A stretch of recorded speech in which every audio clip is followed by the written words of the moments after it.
Feeling lost and alone? Looking for validation from your partner, only to find the feeling of rejection and continued frustration? You're together yet so far apart. Now your frustration has turned into disdain and resentment. Your insecurities have begun to affect every aspect of your life. Ironically, you have now become the cold and detached one, shielding yourself from the uncertainties of your relationships. Dr. April Brown has created Bringing Intimacy Back, a series of discussions that are designed to help you reclaim what you have lost along the way. Dr. April will help you rediscover and reconnect to the intimate relationship your heart so desires. Go to www.bringingintimacyback.com today and let the healing begin.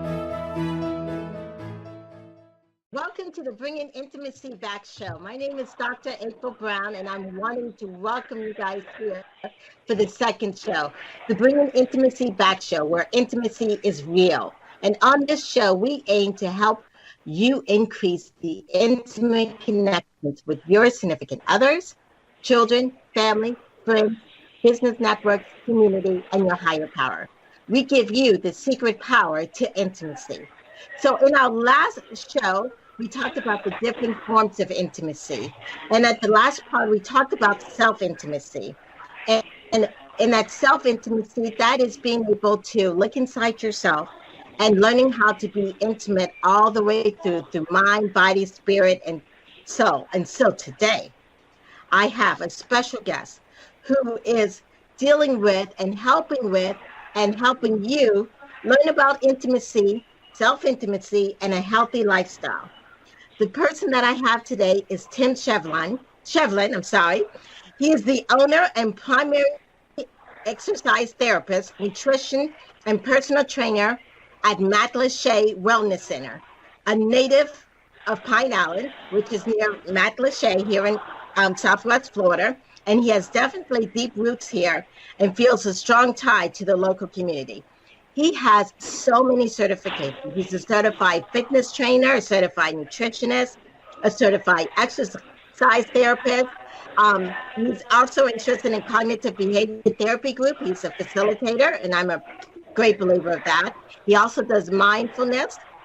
So he's a mindfulness a mindfulness MBSR instructor and a corrective exercise specialist. Welcome, Tim. How are you doing today? Thank you. I'm doing very well. How are you? I'm doing good. Yes. So I'm so interested in talking with you today about this healthy lifestyle and how this relates to intimacy and that kind of stuff. Yes. Can you tell us a little bit about your background? Well, yeah. My background, I started going to college with the focus on becoming an orthopedic surgeon. I wanted to, so I went to the University of Florida, started medical school, and I severely injured my lower back. I saw a couple neurosurgeons. They recommended, yes.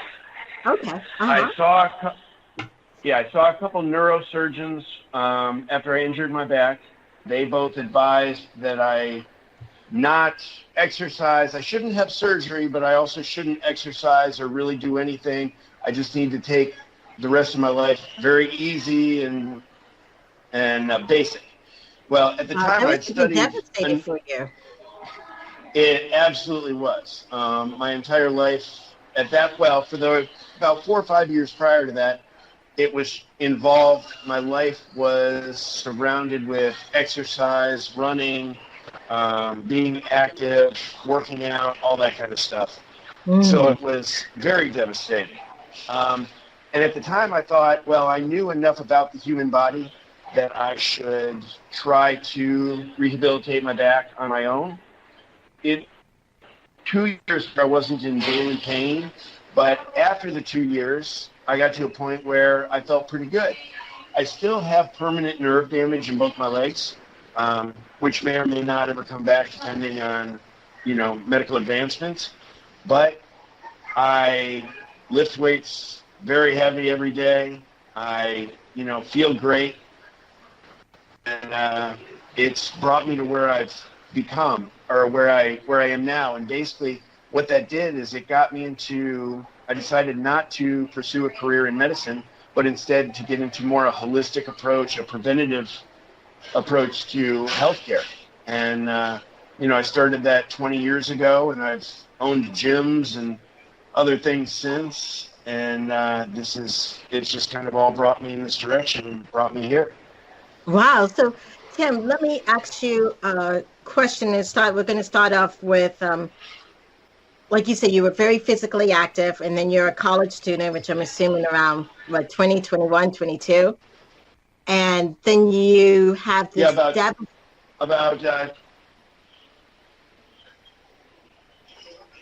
about what, 23? I was about 22, 23, right around there. Okay. Then you have this devastating thing that happens to you. And I'm a believer it starts in the mind first. So one of the things I want to ask is, how did you overcome that in your mind to even, because some people, when something happens, they're not resilient. They just like give up. How did you overcome that in your mind? Starting off from when I was growing up, I was always overweight. And I was picked on, I was told things about myself that I would never achieve. And, by peers, by friends, I was just kind of a fat, dorky kid. And I got to a point when I was in high school where I decided that no one was going to decide my fate. I was the only one who could decide that. And so if something was challenging... I'm curious, how did you even come up with that idea? Was it something your parents taught you, or church, or friends, or school?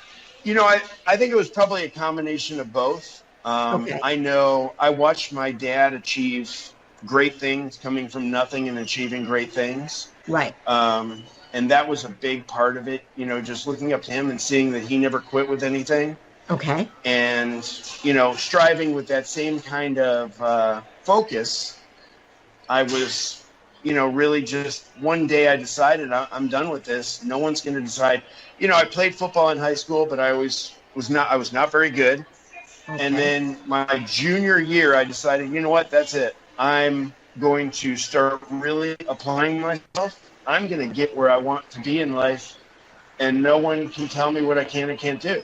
So over the summer before my senior year, I, worked out every day. I ate right. I started reading books on health, and, I lost 50 pounds over the summer, and I also happened to grow 2 inches that summer. Okay. And I came back and I was a different person. And from that point forward, I knew I could, anything I went from not being very good at football to making the all-star team in Lee County, and being mediocre at track and field, and being ranked number 2 in the state of Florida for throwing discus. So did all that in 1 year's time. So I've really, ever since then, I don't know what, like I said, it was probably a combination of my dad, my grandfather, a little bit of, at the time I was, and still, I went to church every week, and my faith was very strong. And, I knew that I really firmly believed, and still do, that I was able to, I could achieve anything I truly put my mind to. Yes.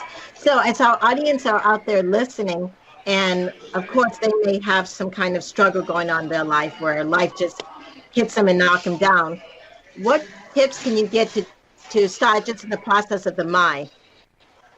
Because everything else, the body, the food, and all that works from there. What tips can you give them to help start first in the mind? I think a lot of times you have to decide that you want to make the change. I think that's kind of the biggest key, is making that decision. Once you make the decision, then it's all about kind of changing your habits, changing your lifestyle, changing your thought process on something. So if all of a sudden, it's kind of, are you familiar with Feeding the Good Wolf story? No, tell me about Feeding the Good Wolf.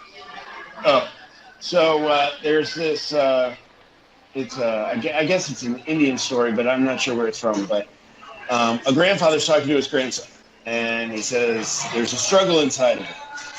There's two wolves fighting. One of them is good and happy and love and caring and empathy and compassion. The other one's greed and guilt and suffering and pain. And, the young child says, which one's winning? And the grandfather says, the one you feed. So from that, I use that a lot in my life. And if I focus on the positive, if with this injury that I had, if I was to focus on that I'm never going to be able to work out again, that I'm never going to be able to do the things I want to do again, I would still be at that place today.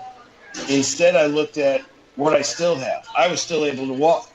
Right. I was still able to make up my mind and decide that I wanted to make the change. Mm-hmm. So in my opinion, if you focus on the good things, the positive aspects, that makes a world of difference. And that allows, once you decide that you want to do it, and then you start focusing on the positives, and the positives will take you on the path to get you where you want to be. Wow, yes, definitely. So you said first you have to be willing to change, accept it. And then you said, of course, it's just that determination to go for it. Absolutely. Yeah, and you said the word acceptance. That's one of the most important things I feel in life. You accept your situation, and then you can change it. If you don't accept it, you can't. There's nowhere to go from there. Right. And you also highlighted the importance of being thankful, the importance of gratitude, of how that definitely works in that process. Because you do have to be thankful for the things that are coming up, or the things that you have. So what your strengths are, because that can help you definitely overcome a lot of your weaknesses. Yes. Right. Yeah, so definitely. Well, we're going to take a short break, but when we come back, I noticed that on your website, you've talked about, and even through your intro, mindfulness and cognitive behavior.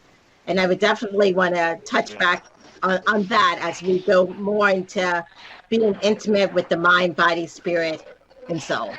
Okay.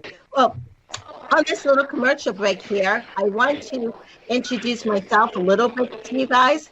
My name's Dr. April, and what I do is I help people with relationships. So sometimes if you feel like you're in a relationship with someone and you feel so disconnected with them, what I do is help people become connected. Because if you guys remember, when you were born, you were partly connected in this world through the womb. And so the introduction to intimate connection started at birth. But however, in this busy world we have today, sometimes through all the social media, we've lost connection. So one easy way to start connecting with people that are close to you is just sometimes giving a smile, giving a hug. Okay? Those are just easy ways to sometimes connect with the loved ones that are in your life. All right. I just wanted to give that little tip there. And so now, Tim, I noticed that on your website that you talk about mindfulness. Can you explain how that even relates to what you're talking about, but even that next part, because we are talking about the healthy lifestyle, how it relates to physical and what you eat and all that other stuff. I want to get into the meat and bones now. Mindfulness, I feel, was a life-changing discovery for me. It really was. And the more I've gotten into it, basically mindfulness is the practice of being in the present moment, accepting and acknowledging everything that's going on around you at that time, and being non-judgmental towards all of it. Just being. That's the key to mindfulness. Yes. And it's really, it brings you, the key to it is it brings you in the present moment. And the reason I'm the MBSR, that's mindfulness-based stress reduction, because stress typically stress and anxiety does not really live in the present moment. It lives in the past, it lives in the future, not so much in the present. So the whole idea behind it again? Can you repeat that again, just so our audience really hears that? What the stress and anxiety typically lives in the future or in the past. It rarely lives in the present moment. Mm-hmm. And when you can get rid of all of that and just focus on the moment, that's all we have. That's all we're guaranteed. That's what is there. So when you accept it, enjoy it, acknowledge it, when you're truly present in the moment, that's what life's all about. And that's kind of, that's why I got into it. I got into it as a recommendation actually from a therapist that I see on a personal basis. And it was life-changing. And it became so important to me. And in the beginning, being mindful for 30 seconds was difficult. My final exam for the mindfulness certification was a 6-hour meditation. And at that point, 6 hours wasn't that bad. Okay. Awesome. Yes. Yeah. And so as people are sitting there thinking about mindfulness, because it is very hard. I mean, as a therapist, I know, and I talk about it, and many people have a hard time staying in the present moment. Yeah. Right. What is some tips you can give them to help them stay in the present moment? The biggest thing, the way I start all of my mindfulness groups is bringing attention to your breathing. So if you can just sit there and breathe in and out, notice the air going into your lungs, feel the way your chest feels as it's expanding and going down. There's a lot going on. It's a lot to focus on. So that's a good way to kind of center yourself at any time. Doesn't matter what you're doing, you can always bring your attention to your breathing. But a good way to get into the practice is, and I use washing the dishes. If you can do one task every day, being totally mindful, and washing the dishes is a great one, because again, there's a lot going on. You don't really enjoy washing the dishes, you're not doing the other things at the time. So why not really center yourself? Notice when how does the plate feel on your hand? Is the water warm? Is the water cold? Does the texture of your skin change when there's soap in the water? All these different things to notice. It's just so much going on. And how many times have people washed the dishes and they couldn't answer one of those questions? Right. So pick one or two tasks throughout the day, do it on a daily basis, and you'll notice, even just by doing that, without adding any real practice, the rest of your day will slowly start becoming more mindful. You'll become more present. Yeah, definitely. And I think because I know you're big on nutrition. And so I'm assuming many times when we're eating, many times we're not mindful of what we're eating. We're just, yeah. Tell me how does that play a role? It's almost another reason why I got into the cognitive behavioral aspect is most of the people that I see that come in with weight problem, it's not because they just love food so much they can't stop eating. It's not that they don't know what they're doing. It's that they're eating emotionally. Right. And I've tried to incorporate this in to almost all of my nutrition programs, because when you can sit there and really be mindful and notice what you're eating, if you want to eat a McDonald's cheeseburger, that's okay. But make a conscious decision to do so. Know that you're doing it. Don't just go through the line, shovel it in your face, and an hour later not remember it. It's a lot of times, I'm in recovery from heroin addiction, and I can relate a lot to food addiction because it's the same thing. It's just most of the time they've chosen a more acceptable outlet, more acceptable addiction. Mine put me in jail and risked death. Theirs gets them in trouble, but it's 40 years from now when they're looking at some health problems. Yes. Yeah. I was going to ask you, what does that do to your body when and there's many of us who are sometimes so busy and we eat so fast, we're not mindful of what's going on. What does that do to your digestive, I don't know, system? Well, typically, right off the bat, you're not chewing your food enough. The first part of digestion is the saliva in your mouth. Breaking Okay. down the food by chewing and introducing enzymes that will break down the food through the saliva. So right away, you're not chewing food the way you're supposed to. Your Okay. body, because you're not acknowledging, what you're eating, you're just kind of doing it. It doesn't prep the body the same way. Your pancreas is not going to do everything that it should be. It shouldn't. You're not going to have an acidic enough stomach. There's a lot of factors that are playing roles that when you're not fully acknowledging something's going on, your body doesn't fully recognize. As you said, these things start in your mind. Right. And if you're kind of in denial, or let's not say in denial, but you're not even acknowledging that you're eating something, your body will respond that way. It doesn't truly, I mean, it's still to some degree is like, yeah, there's food coming in, but you're not eating. So what do? It's not being a cohesive, you're not being a cohesive unit. You're separating the parts, and we don't work that way. We're one unit. Yeah. So, I never, yeah. So I mean, just with that aspect, I mean, you're really starting to mess with the digestion, the nutrients you're extracting, and different things like that. And especially now, with there being less and less minerals, especially in the foods that we're eating, we need to extract everything we can out of the foods we eat, just because, the lands have been mined to a point, or stripped basically of minerals. So we need to get everything we can out of it. Okay. So what would be your suggestion for those who are struggling on the nutrition aspect? What are some tips there? Well, I do a mindful eating course, and we start with a raisin. So you get a raisin, and you look at the raisin.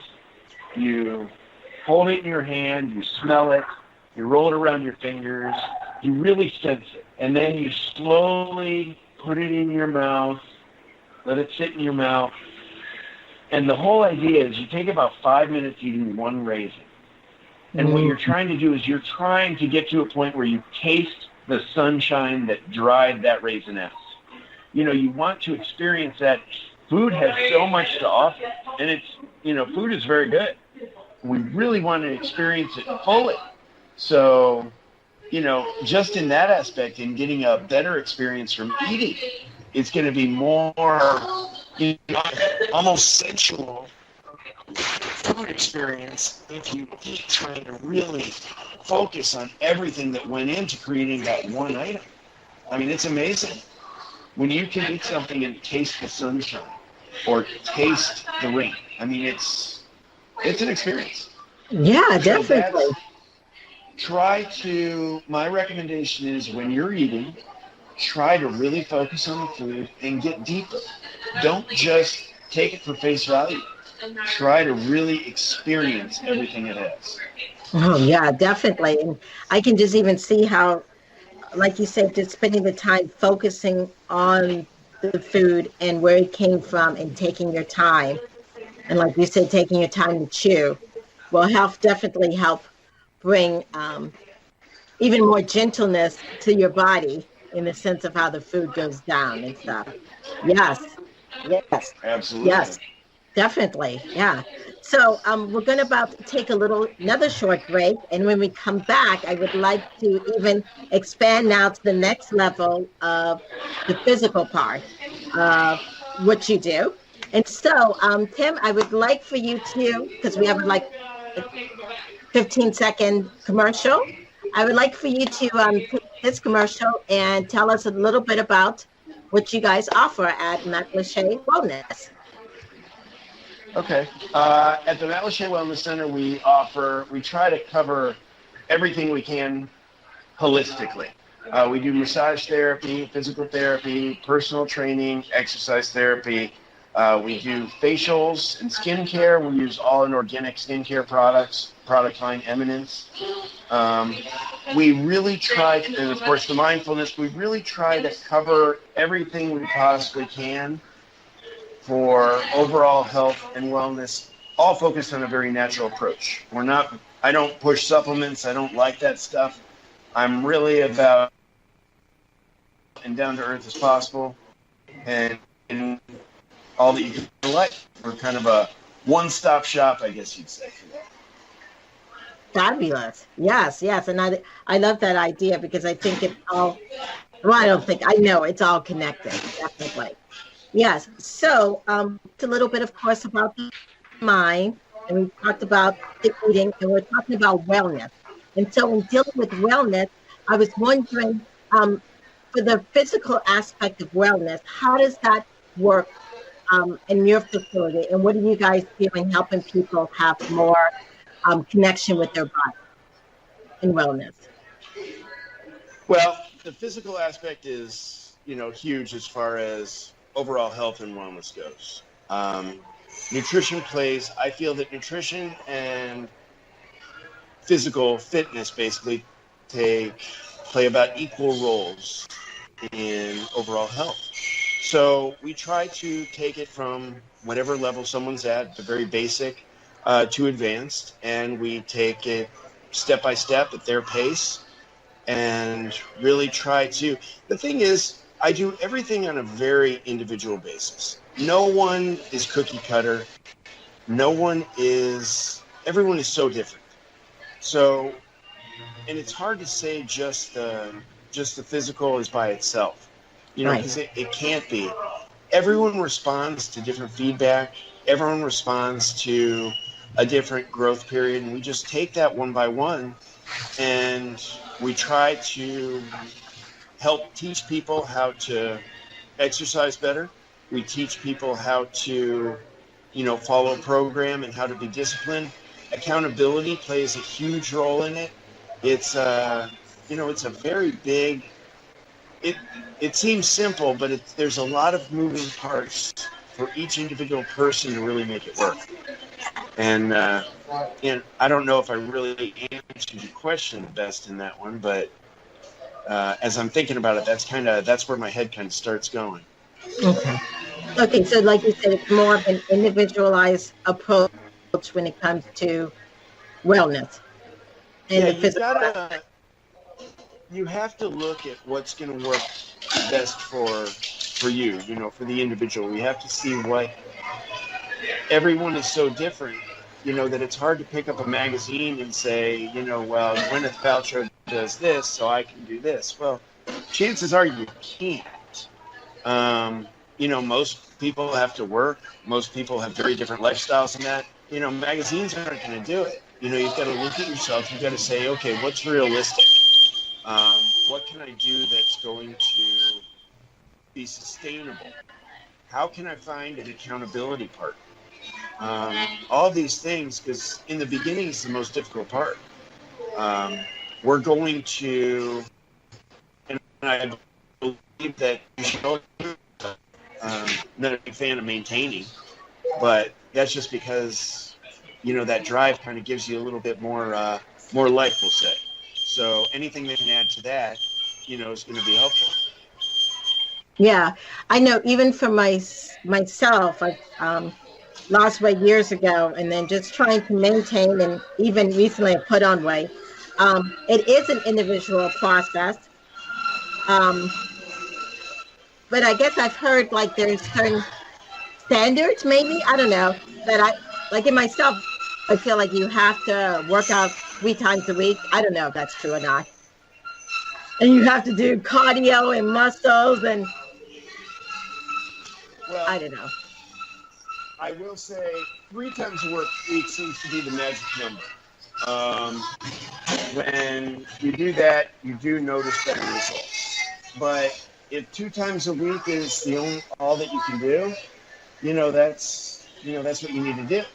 And same with cardio. I mean, cardio ideally, if I could put someone on the ideal program, and let's just say they're 50 years old and no more than 50 pounds overweight with no serious health conditions, I would say 4 to 5 days a week weight training, 4 to 5 days a week cardio, 2 days off a week where they just do nothing. That would be ideal, perfect number one. But it doesn't always work that way.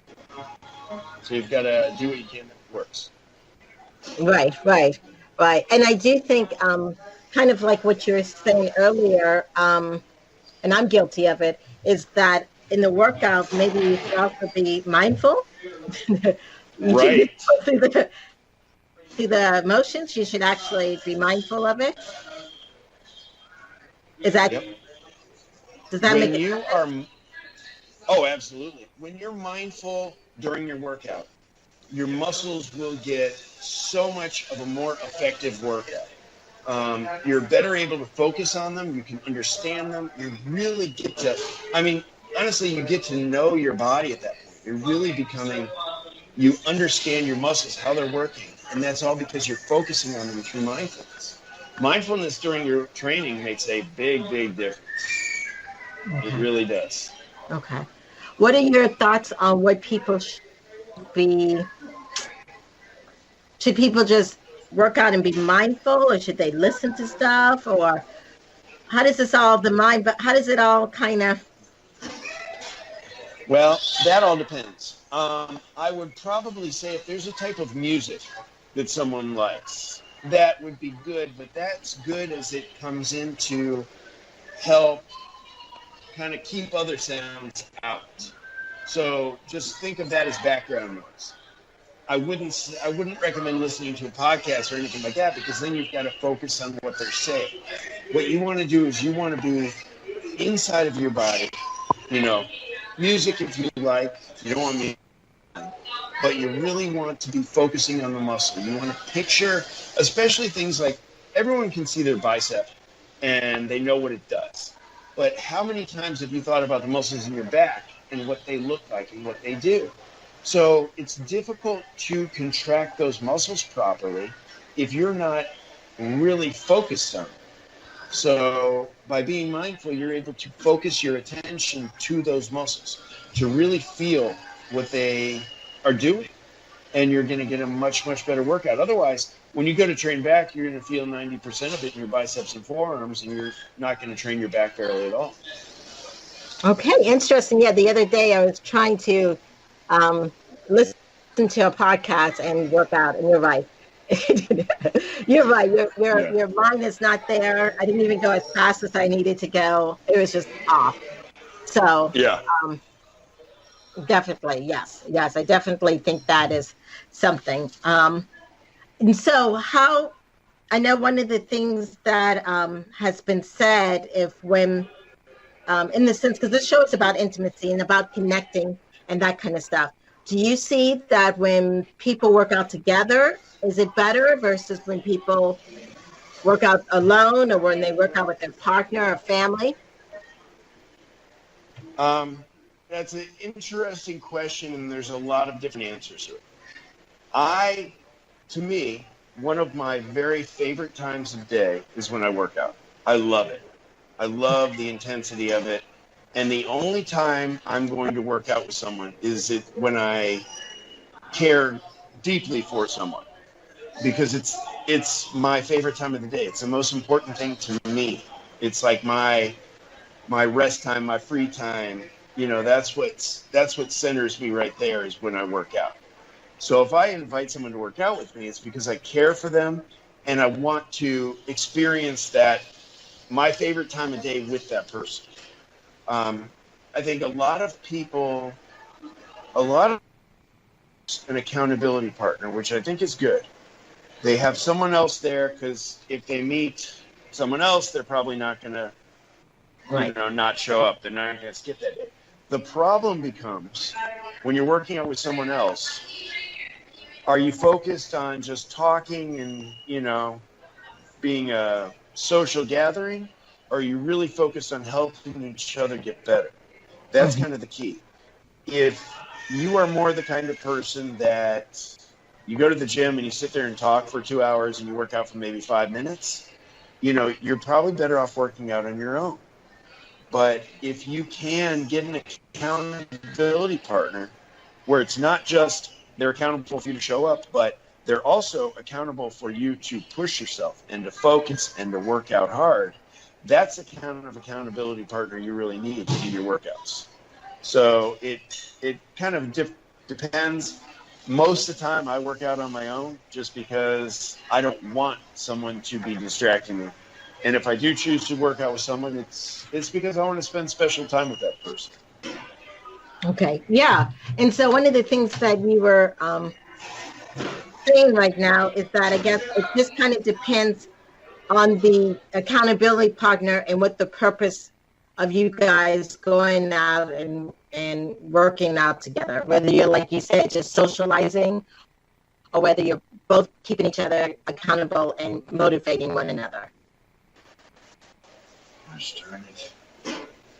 Yes. Sorry, my connection got bad again for a minute. Okay, that's okay. That's okay. One thing I do want to give out is our call-in number. If anyone has any questions, they can call 888-627-6008 to call if you have any questions about anything we're talking about. But as Tim was talking about now, is having, when you have someone who's working out with you, it's got to focus on what the purpose is. If you're just out there working out together and you're socializing and you're talking, you're not getting as much in as if you're keeping each other accountable and pushing for the motivation. Is that what you were basically? Right. Absolutely. Yes, yes. So I noticed you said that it's your favorite part of the day is working out.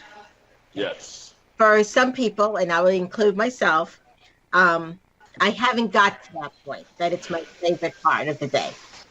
I know that I need to get to that point because, as we talked earlier, it's all about starting here in the mind. Right. Yes. I try to work out early because I'm an early morning person. So, and I'm a believer you have to do the things you don't like to do early in the morning. Get it done. Yeah. Yes. But so there's a lot of us who are out there trying to work out, but we don't love it. How can we work toward that in our mind and body and spirit? Well, I think the starting point is to focus on what you do like about it. If there's, now there might be zero you like about it. And if that's the case, then what are you trying to achieve by doing it? Do you want to look better? Do you want to feel better? Focus on those goals. Okay. Focus on the best part about it. Whether let's say you like bicep day, or you like getting a smoothie afterwards, or you like that you are working on your heart health. Whatever that may be, focus on that and really focus on it. And every day, it's kind of like, it's almost going to be affirmations for your workout. It's like going to the gym and saying, I'm doing this because I love myself. I'm doing this because I want myself to feel better, to be where I want to be. And the more you focus on that, it's going to be like any other affirmation. After a while, you're going to start feeling it. So it's, you just have to start and find the things you love and go from there. Right, definitely. And so we're going to take a short little break again. And when we come back, we're going to talk a little bit more about incorporating all of this here. Well, in my little break here this time, I want to talk about something that is coming up next summer. It's called vacation counseling.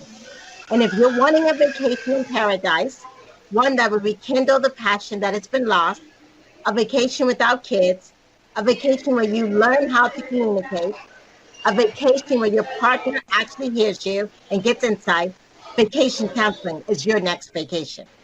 Vacation counseling is a brand new, exclusive, private, personalized couples retreat, one couple at a time, at a 5-star vacation rental home in Paradise, which is here in Cape Coral, Florida.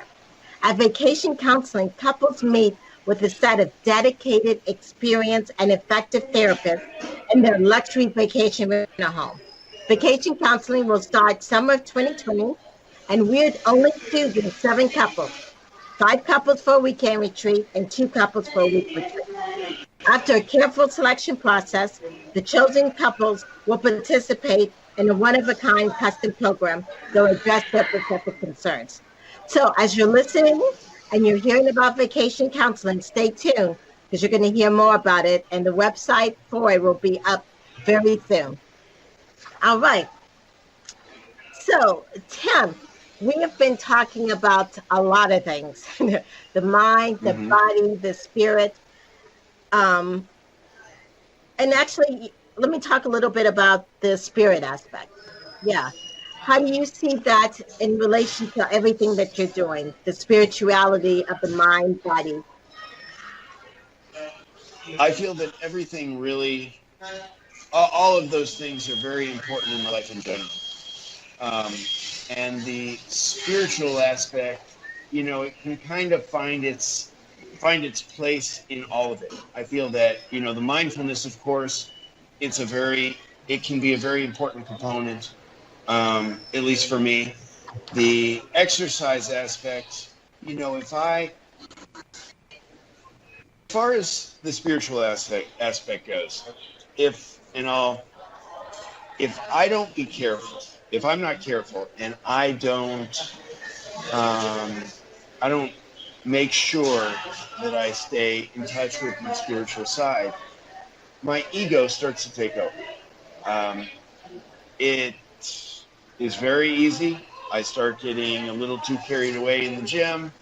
I start getting more focused on myself than I am in helping others, and things go downhill very quickly. So the spiritual aspect of all of this is very important for me, as it helps keep things in check. It keeps me, again, I've said this a few times, it helps keep me centered. And it's very important to me, keeping balance and keeping focus and making sure that I'm focused on the right parts of my life. Mm-hmm. Yeah, you just mentioned an interesting word, balance. Mm-hmm. Yes. Balance is something balance is difficult for me to keep. I want to go 100%. Whatever I do, I want to do 100%, or I want to do it not at all. Balance is difficult. So you're an all or nothing type person. Absolutely. Okay. So it's, that's my norm, is not to have good balance. My norm is to either work out 20 hours a day or work 20 hours a day or do drugs 24 hours a day. It's whatever. Right. The main, whatever I'm doing it completely. But what I found especially with my spirituality, is including balance in my life, trying to be okay with the fact that I only might work for 8 hours today, being okay with the fact that I might skip a workout today because it's more important to me to be with my family. It's just making sure that I stay on point and keep that good balance, because once I start getting out of balance, it's just again, it's a slippery slope for me. Okay. Yeah, I do. I think that life has to be balanced, but it's hard because sometimes, like you said here, besides we're supposed to love our higher power with all our heart, mind, and soul. The other part of loving your neighbor as yourself, and what I see sometimes, many times, we're either too focused on helping everybody else, and then we forget about ourselves, or we're all about ourselves and we forget about others. Yeah. And how to do that balance.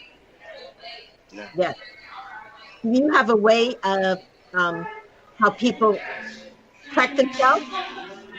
There's I don't know, I'm a kid of the 90s, and it's like, you better check yourself before you wreck yourself.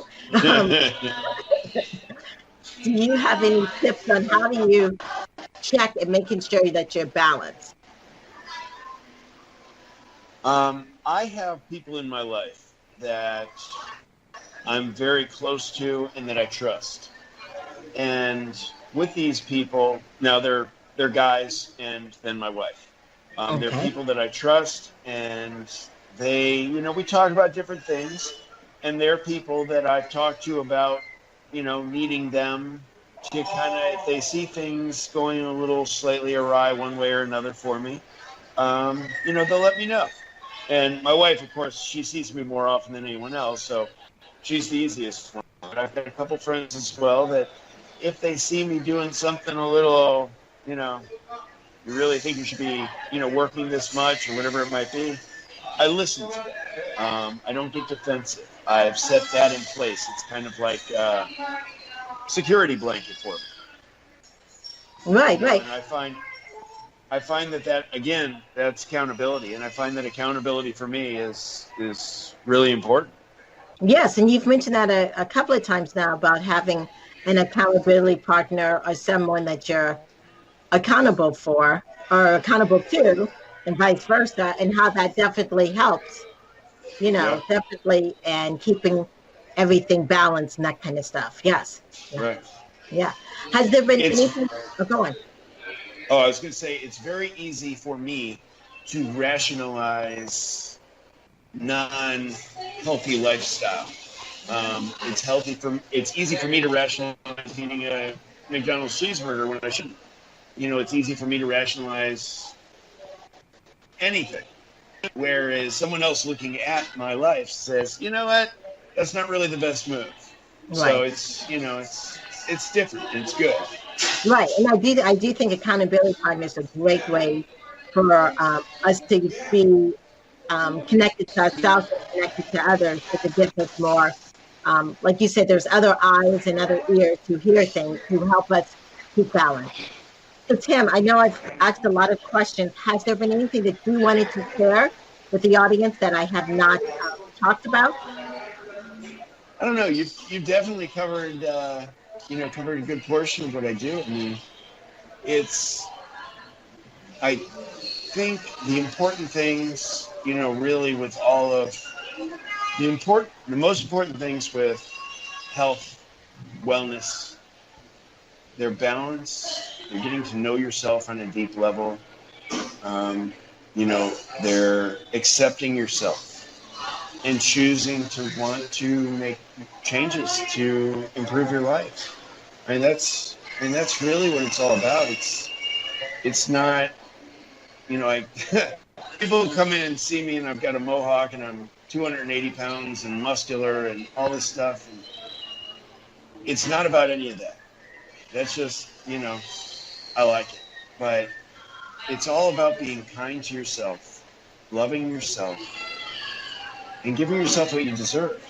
You don't have to numb yourself out with food. You don't have to mindlessly do things. Or it might not be food. We all have, not all of us, but most of us have some kind of compulsive behavior that's, harming us in some way. And especially right now, I see more and more people are becoming diagnosed with diabetes, and it's just becoming, well, we'll just give you a medication, we'll just put you on insulin, no problem. It's amazing. Diabetes affects you on many, many different levels. Blood stops flowing, your legs stop working. And that's, I deal with people like that every day, and it's sad, and they didn't expect it to happen, and it's a very slow thing that happens, and day after day you'll be like, well, I'll start tomorrow. Tomorrow never comes. Tomorrow needs to be now. Yeah, I was very fortunate that my compulsive behaviors were immediate and got me in a lot of trouble. Because if it would have been food, it's, 40 years from now, it might be too late. You have to love yourself. You've got to treat yourself the way God intended you to treat yourself. Mm-hmm. And that's with a lot of respect. We treat our cars better than we treat our bodies on a daily basis. And that's a shame. Mm-hmm. And I do think that part of it is how we grow up, Oh, yeah. Yes, yeah, that health wasn't a big part some decades ago. And so, but cars and keeping your cars clean has always been a big part. And the house Right. clean and all that, from way back when. But that wasn't a big part in a lot of people's childhood and even in my own childhood. And so it becomes a pattern that we just eat like we did in childhood or what our parents did. And all of a sudden now, and like you said earlier, the food is less healthier than it was back then. You know what I'm saying? So we're getting bigger and bigger and more diabetes and more other illnesses. Yeah. Yeah, it's unfortunate. Yes.